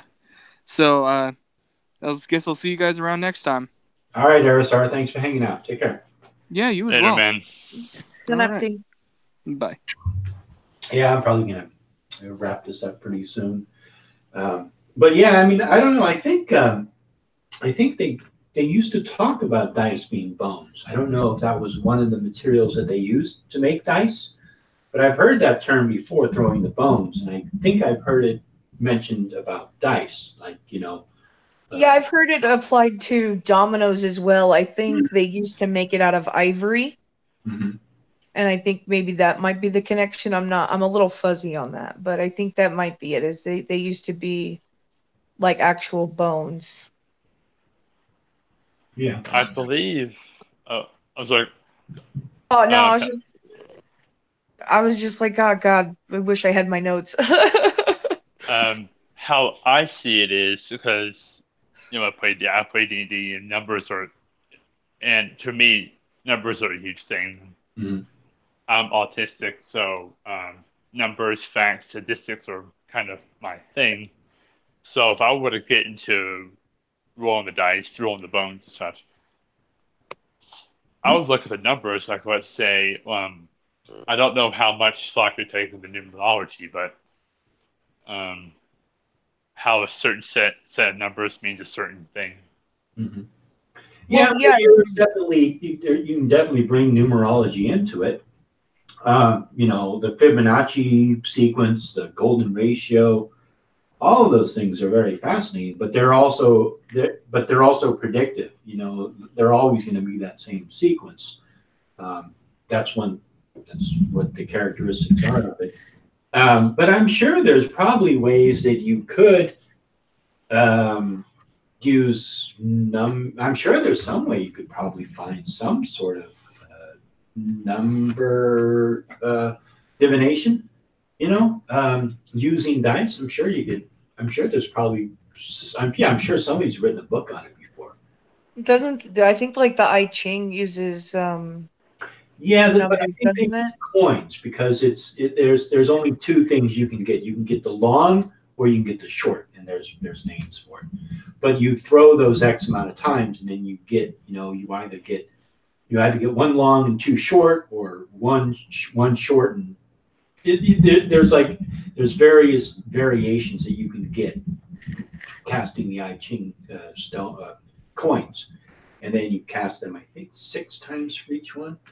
But yeah, there is a way you can do it for the I Ching. I had a girlfriend who was into the I Ching, and I tried to get into the I Ching. It wasn't really for me, it just wasn't a divination tool that spoke to me. I really got into, when I got into studying Celtic mythology and Druidism and witchcraft, there was a reason why I got into it. I felt a strong connection to it. And the same thing, I don't really use tarot that much. I do use tarot every so often, but if I'm actually quote unquote trying to do divination, I usually look into a black mirror because that's what works best for me. And sometimes you just play around with different things and find out what works best with you and what connects with you. Yeah, I'm gonna try that Black Mirror thing again, but Didn't work out for you, huh? no, fuck that shit. But I'm gonna try it again though. But Leon, what you could do, because just like you could apply your own meaning to the dice. So if you have like a pink dice, that could be your love dice, whereas like 6 could be opposition, because on like a six-sided dice, traditional dice, you have the number 6, which is 3 dots against 3 dots.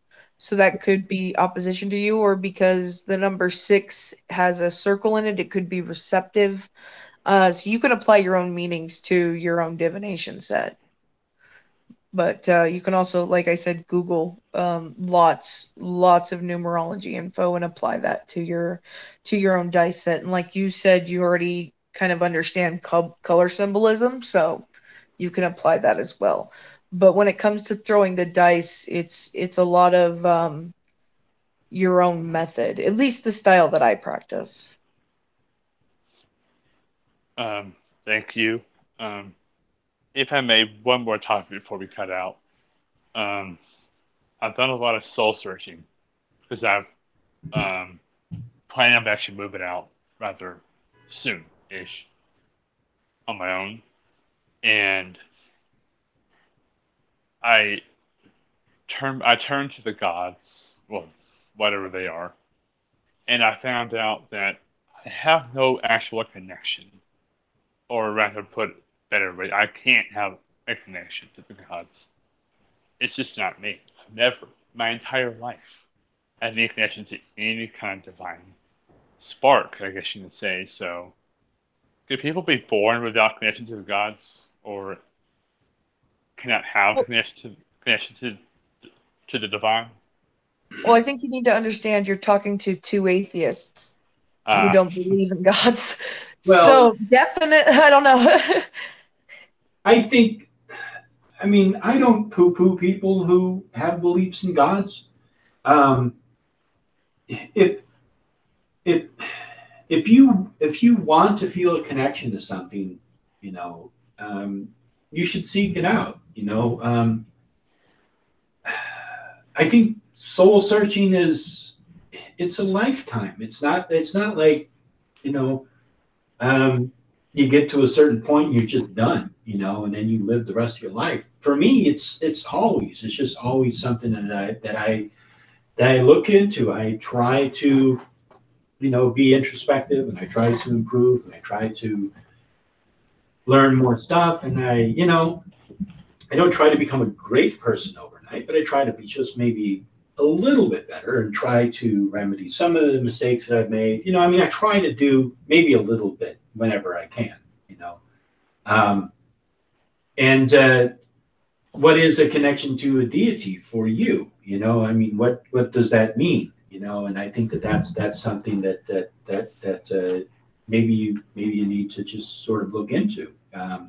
There was several times in my life where I communed. I communed with a deity, somebody who I believed was out there, somebody who I believed was looking over me, somebody who I believed was uh, an actual being that was just beyond my ability to comprehend, and that helped me out in those situations, and I was very grateful for it, and I needed that at the time. I don't know if I could have been able to get through those situations if I would not have had that belief at the time.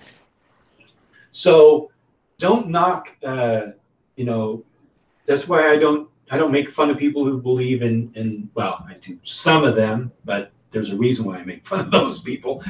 But for the most part, if you have a personal belief in a deity or deities or whatever, then that's your connection. That's your personal belief. For myself, I love the ocean. I go down to the ocean, and sometimes I go down to the ocean, and all of a sudden, just I'll get overwhelmed with emotion. I'll start crying. Sometimes I go down to the ocean, and I just look out at the ocean, and I just feel incredibly small and insignificant. You know, go out there and whatever connection it is that you want, and that you know or whatever connection makes you feel stronger. Like if you feel strong connection just being out in the forest, or maybe at night, or looking up at the moon, or whatever it is, at those points where you feel a connection to whatever it is that you do believe, chase that. I don't recommend following anyone else's path, you know. No, I would have to agree with Layloken on that. A lot of that comes from knowing yourself and examining who you are, what you believe, and having your own beliefs challenged at times. So, um, like if you don't feel a connection to, like I said, Min, god of fertility with his giant penis, then you don't have a connection to that deity. But you may have a connection to, say, Hermes, the messenger god of the Greeks, who also was a trickster. Because you have to know yourself. So my best advice would be to make a list and of what you believe and kind of go from there and try to find maybe a deity who embodies the same beliefs that you hold. I don't know if that helps. That's all I got. Yeah, that's it. Yeah, I don't know if anything we've said helps, Leon. it will help. Yeah, I mean, I mean, it's a fantastic, just enjoy it sounds totally cliche, but just enjoy the journey, I Sometimes think it's not quite the destination. It's just maybe just getting there. what my problem is because of my autism, Asperger's, is that I am way too grounded in what I call Earth, or the Earth realm, or reality itself, statistics, facts, that kind of thing. At Mhm. times can become jaded. Well, created by that. the opposite of earth is water, you know, where you need to be more emotional and open and fluid and changing and open. So maybe you're just too, like you said, if you're too earth, maybe you need to include a little bit of water in there.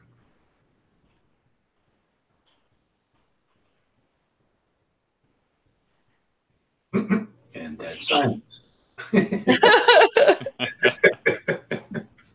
Well, I'm sorry. I'm not autistic that I know of, so I'm not entirely sure how to relate to your situation, but I definitely have a certain personality that I kind of figured out through years of mistakes. uh and I kind of just, over time examined these different parts of myself. And eventually, we're talking like almost 15 years. It took that long for me to find a deity that I identify with, and a culture that I really enjoy studying and learning about. um so I mean, like Logan said, it's a journey. It's not something you're gonna one day going to be able to pray to God tomorrow and they're going to answer you. It's definitely something that it's going to take time, and you're going to have to process it on your own. Yeah. I mean, isn't that the whole point of the mystery traditions, Lilokin, is that it's a personal mystery experience? Definitely. I mean, I absolutely, I think that that's what it is. I don't know what it was originally, but I think that's definitely what it's evolved into now. You know. Yeah, because like my experience, Leon, may be different than your experience, but that does not invalidate either experience as being real. Does that make sense? Yes. Okay. Yeah. Yeah, because it's not. I think one of the things about the quote unquote mystery traditions, mystery cults, is that it's not like they've told you what to believe. It's kind of like you learn and you study the myths and you see them and and then it begins to sort of click into place. And it's the same thing with the occult.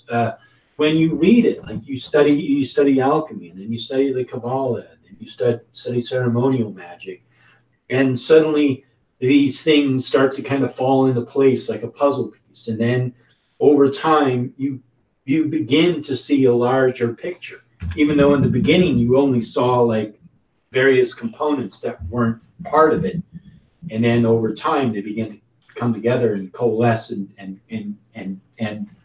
you can see it, and that's what it is. That's the journey. It's not like you go into a church and the priest up there tells you what to believe and how to believe, because everybody in that church believes the exact same thing, and they all say the same thing, and they all experience the same thing, and they all go about it the same way.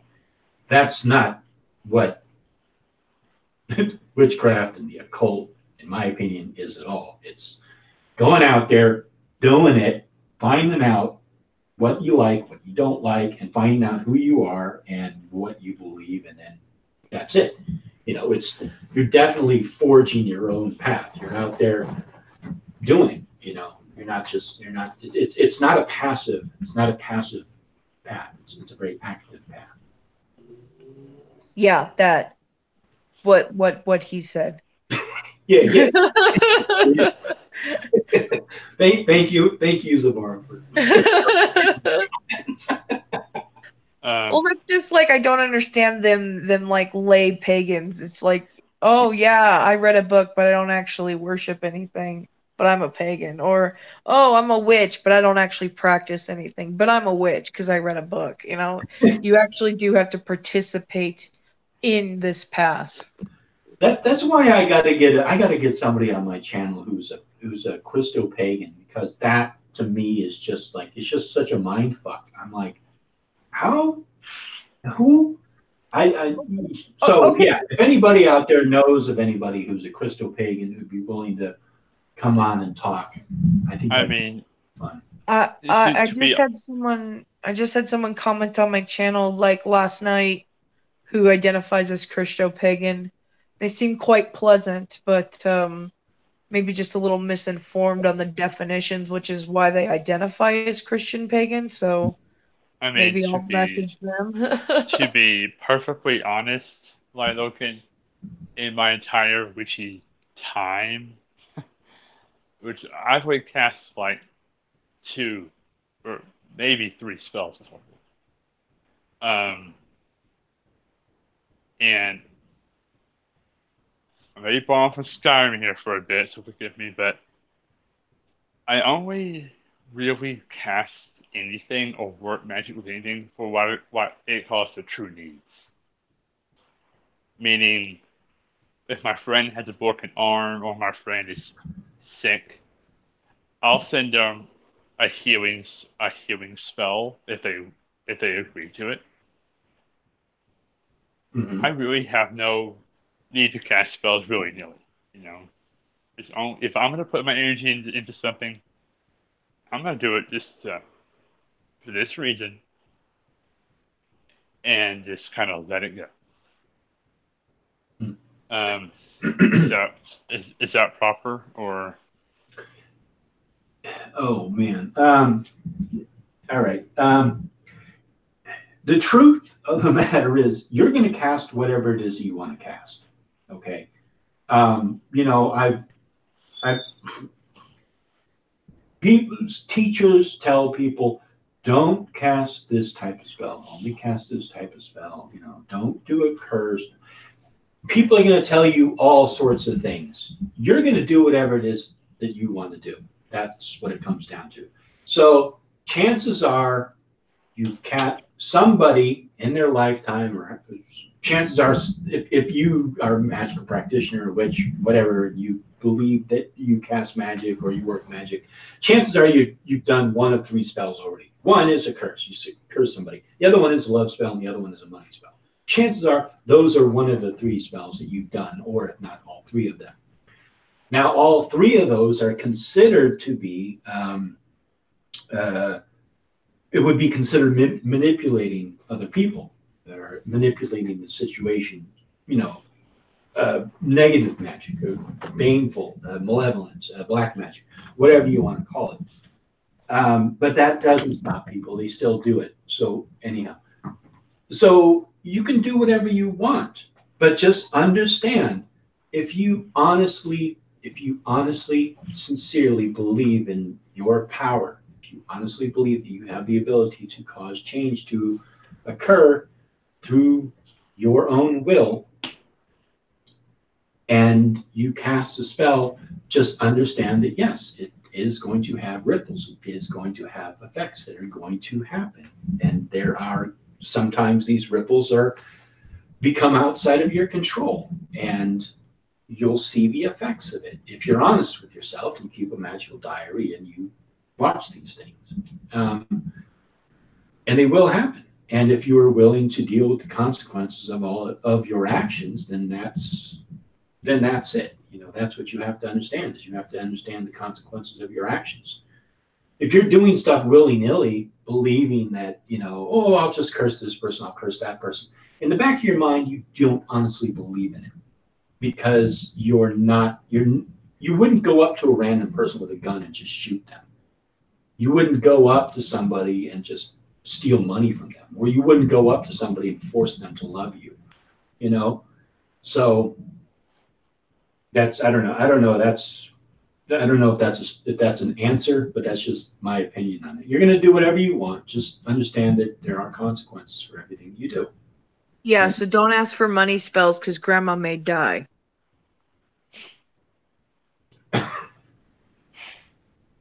As an extreme example, you know, you really have to understand there are consequences to your actions when you become a witch. Like I've cursed people, not gonna lie, but there's also regret involved in some of those situations. So, yeah, I agree with Logan.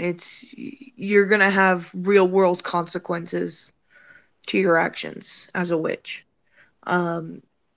At least I've seen real world consequences to my actions as a witch, which is why I still witch after 19 years.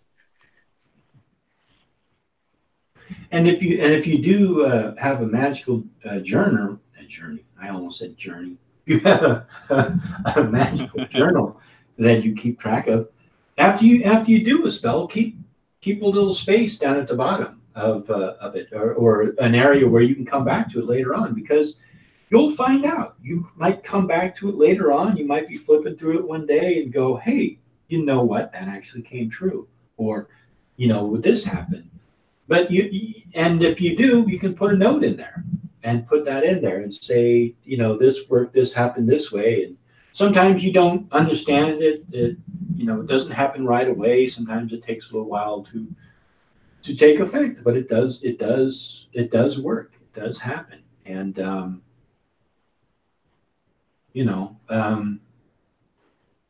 yeah, I mean, that's the best thing I can say. People say, "Oh, don't curse anybody." Yeah, I agree. I mean, if you wouldn't do that in the real world, don't why do it in the magical world? And there's also people. There's a punishment for the crime. Not every crime deserves the punishment of death. Sometimes somebody maybe just needs to maybe just have their hands slapped a little bit. Maybe they just need to understand that that's just not what they should do. And, so, yeah. So anyhow, I think it's already 9:00. We went for about 2 hours. So I think I'll wrap it up now. Yeah, I was just gonna say I'm gonna duck out because I have to use the restroom. So good night, guys. But I'm heading out. Yeah. All right. So we're Open tears again. Yeah, synapti. All right. So all right. Well, Leon, it was fun. It was fun hanging out with you again. And yeah, I missed this. I really did. Yeah, I'll try to do these more often.